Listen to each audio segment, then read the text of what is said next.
What's good YouTube? Welcome to my channel, Lars Lean Conditioning. Should you change your program and how often? Let's get right into it.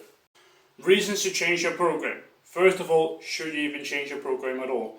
This largely depends on you as a person. Example, if you're an average lifter, in this case it can be highly beneficial to change your programs to keep things more fresh. However, more importantly in terms of physicality, the benefits for changing your program could be very big, mostly in terms of longevity. This is because over time you will develop imbalances, overuse from repeating the same movement pattern over and over, as well as needing to do prehab or rehab, preferably prehab because with that you're taking care of a potential issue before it arises. Rehab refers to rehabilitation, whereas prehab refers to prehabilitation, which is preferred between the two because rehab can take weeks at low end and upwards of a year or maybe longer on the high end. With this, it's easy to see why prehab is much preferred course of the action between the two, because something you can do year round to prevent injuries from happening so you do not spend a lot of time where you cannot train properly. What you shouldn't change in your program. In terms of changing a program and how often, it's very important to cover that your prehab should not be taken out or changed unless you need a different kind of prehab. Example, I am born with a dislocated shoulder and I need to do prehab for that because if I do not do that, it gets worse and will lead to injury. Doing prehab in this case keeps me being able to do pressing movements, and for me, I shouldn't change this because it keeps my shoulder as healthy as possible.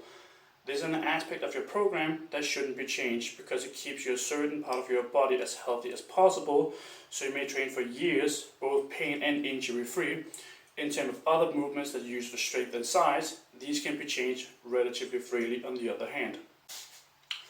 Keeping things fresh. If you get into the habit of changing your program, it will have the benefit of keeping things a bit fresher. It can also help you anticipate the changes in your program, that way you know what's coming next, which is helpful for the type of persons that thrives on being structured. For others, it just keeps it a bit more fresh, so it becomes a bit less boring. Keeping lifting more interesting is an often overlooked aspect for people. While there is little to no benefit to change your program every 4 to 8 weeks, doing so that often could make certain people stay in the gym for the long haul.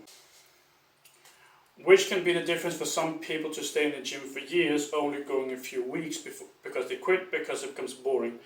Outside of this, there isn't a need to change your program often, and the changes won't even have to be big either. A change can be doing a program in the opposite order, or doing heavier loads with fewer reps, lighter weight with more reps, change your rep speed, use intensity methods, change the movement, especially if you feel pain when doing that particular movement.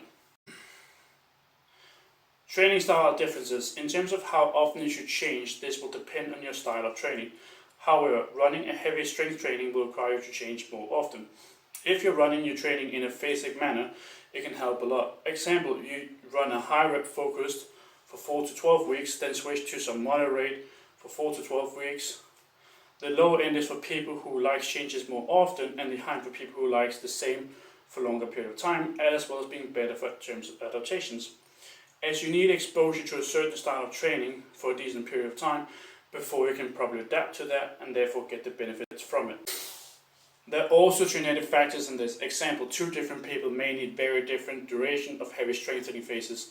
Person A might only need 4 weeks, maybe 6 weeks tops, while the other person may need 10 to 12 weeks. This will depend on how well they recover and respond from the training. Some people cannot handle heavy loads for long at all, while others can. And then there's also psychological fatigue as an aspect to it, and how long they're able to keep doing that. There are clear benefits to changing your program. Avoid overuse to keep things more fresh.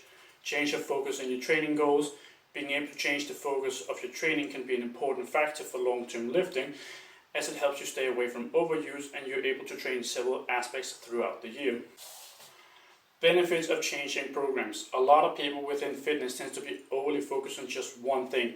As a result, ignore many other aspects. Being able to change your program and incorporate certain things will aid in long term. As for how often you should change your program, this will largely depend on your main training goal and the time you can set aside from training and how prone you are to getting injured. As well as the scale and difference between your program. As an example, if you train pure powerlifting and then change to pure bodybuilding, that is a big change in your program. with such a big difference, you should have a minimum of 12 weeks per program in order to get any proper benefits from each, so it can also aid you in the next program. The smaller changes you make to a program, the more often you can do it without changing the whole program. Granted, you have the knowledge to do so, or you have a competent trainer that can provide the changes, big or small, whatever it might be. Thank you for watching, share and subscribe. Lars in Conditioning, signing out. Peace.